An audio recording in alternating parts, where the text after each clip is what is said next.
Bonjour, c'est Christelle Cronier. Aujourd'hui, nous avons rendez-vous avec Renaud Escorbiac, le CEO de Inertio, France Immersive, la première plateforme de visite virtuelle en vidéo 360 degrés. Bonjour Renaud. Oui, bonjour Christelle. Vous faites une plongée au cœur des entreprises. Grâce à vous, maintenant, on va pouvoir aller voir les coulisses des entreprises Made in France. Est-ce que vous pouvez m'en dire un petit peu plus ? Oui, bien sûr. Donc, la vertu de France Immersive, c'est de fabriquer des visites d'entreprises à distance, accessibles par n'importe quel support média, donc ordinateur, téléphone, voire casque de réalité virtuelle. Et nous les concevons en vidéo 360 interactive, c'est-à-dire qu'on va pouvoir se promener dans l'usine, dans l'entreprise à savoir-faire, comme si on y était en vrai. Donc vous faites ça pour à peu près une centaine d'entreprises ? Alors aujourd'hui, oui, en effet, on fait ça pour une centaine d'entreprises, ça se développe de plus en plus.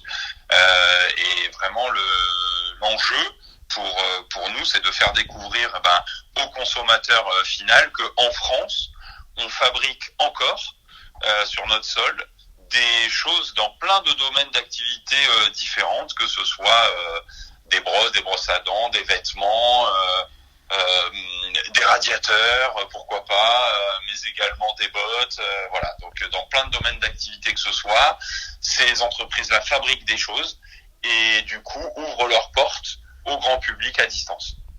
Donc des domaines très variés, l'industrie lourde, l'artisanat, exact. La culture, le tourisme et même l'agriculture, je crois. C'est ça. En fait, vous avez tout résumé. La plateforme va pouvoir recenser tout ce qui est à savoir-faire artisanal, industrie. Industrie, c'est très important pour moi personnellement parce que je prône la réindustrialisation ou en tout cas la fin de la désindustrialisation de notre pays. Oui. Que c'est pas mal d'être industriel, au contraire, je dirais.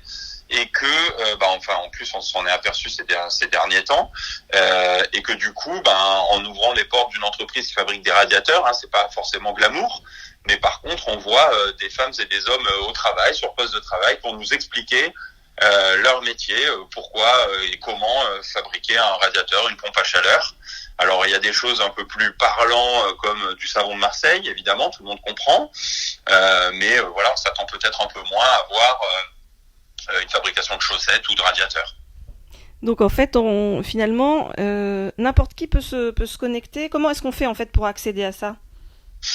Alors n'importe qui peut se connecter sur franceimmersive.com. Oui. Et ensuite il y a un catalogue rangé par catégorie. On va pouvoir visiter plein d'entreprises françaises.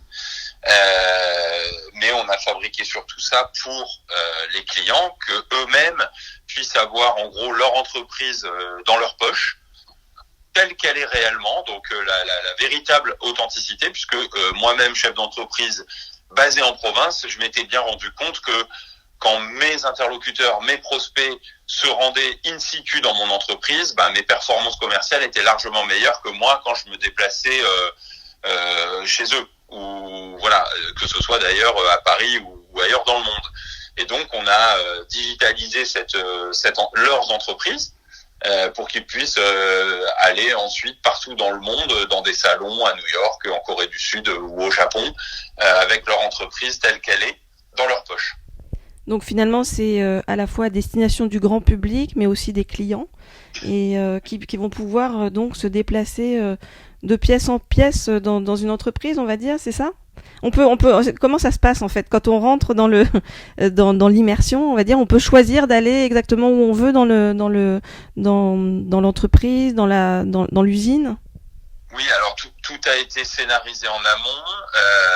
Il y a quelque chose qui pourrait ressembler à ça que me citent souvent les gens, c'est Google Street View. Donc vous voyez, c'est de la photo 360. Nous on fait de la vidéo 360, donc c'est un peu plus lourd à gérer et à porter.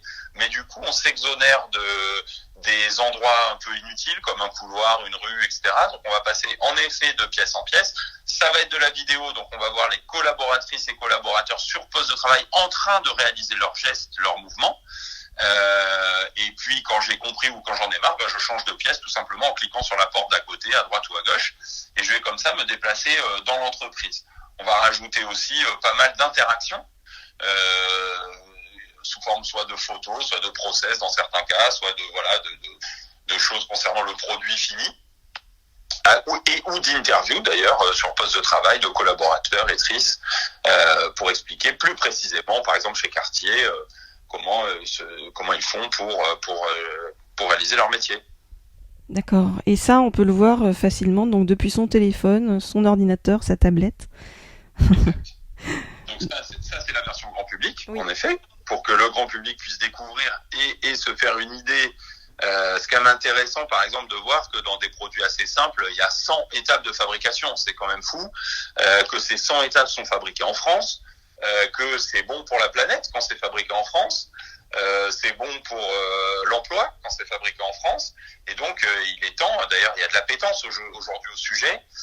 Pour les consommateurs français, ils recherchent de plus en plus de produits fabriqués en France et donc il était temps de montrer comment ils étaient fabriqués. Donc c'est ce que veut faire, ce que prône France Immersive.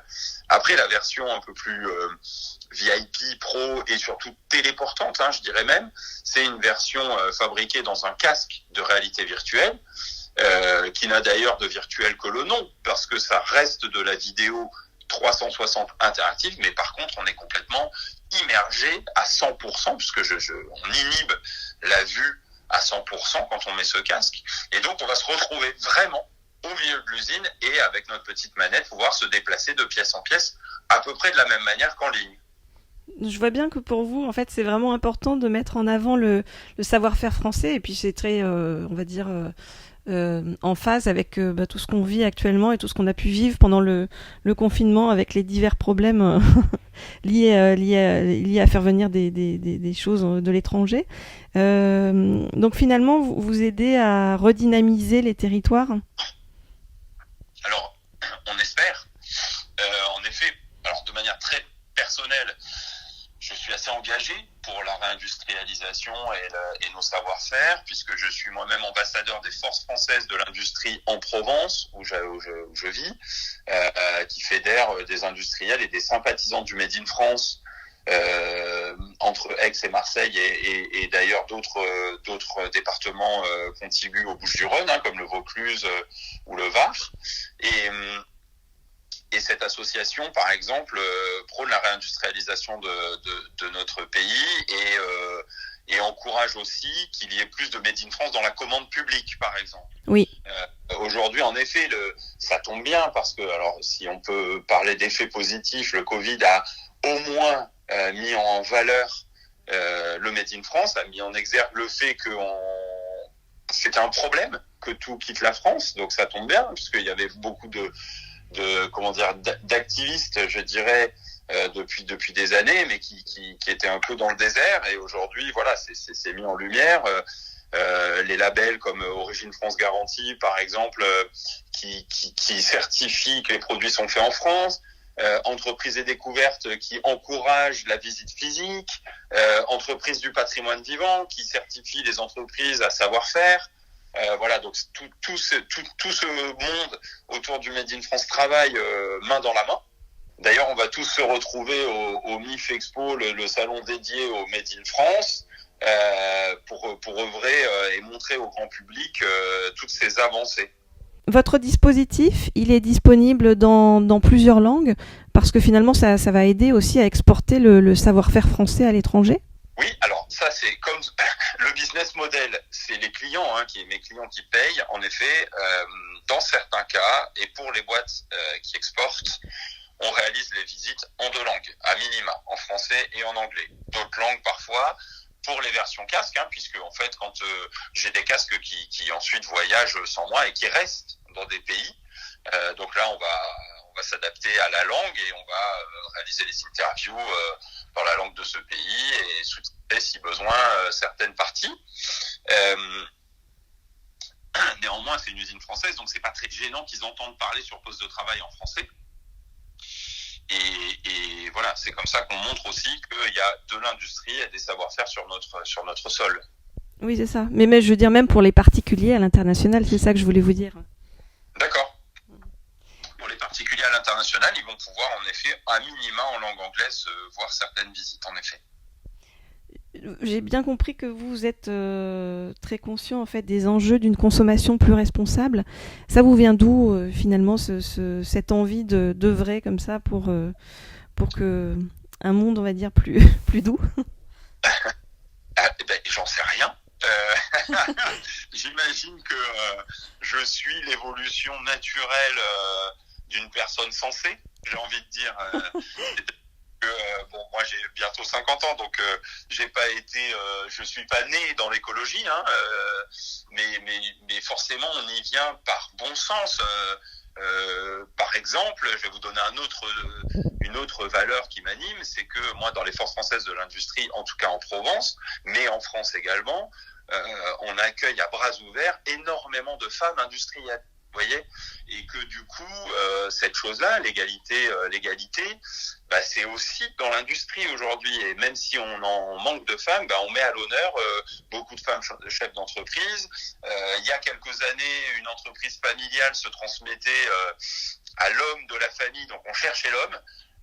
Aujourd'hui, c'est en lignée directe, et si c'est une fille, ça marche aussi. Donc, je pense que, toutes ces valeurs plutôt écologiques, plutôt de bon sens, humanistes, etc., c'est quand même l'évolution naturelle qui fait que si on rajoute un peu de vertu, on vit mieux, quoi. Vous avez toujours été entrepreneur? Non.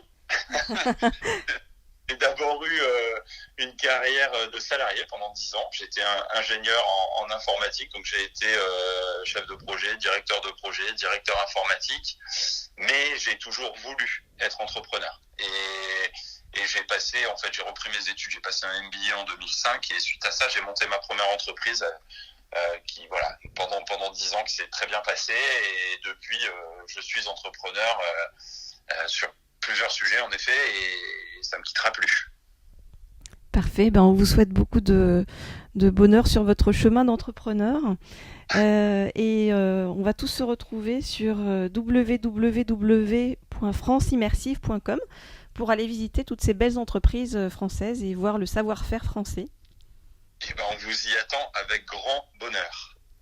À bientôt. À bientôt, merci Christelle. Le Cercle de Confiance, le podcast sans filtre qui donne la parole à tous. 100% inspirant, 100% sociétal, 100% optimiste, zéro censure. À retrouver chaque lundi dès 9h sur les différentes plateformes d'écoute, Apple Podcast, Google Podcast, SoundCloud, Spotify, YouTube et bien d'autres. Le plein de bonnes ondes pour la semaine.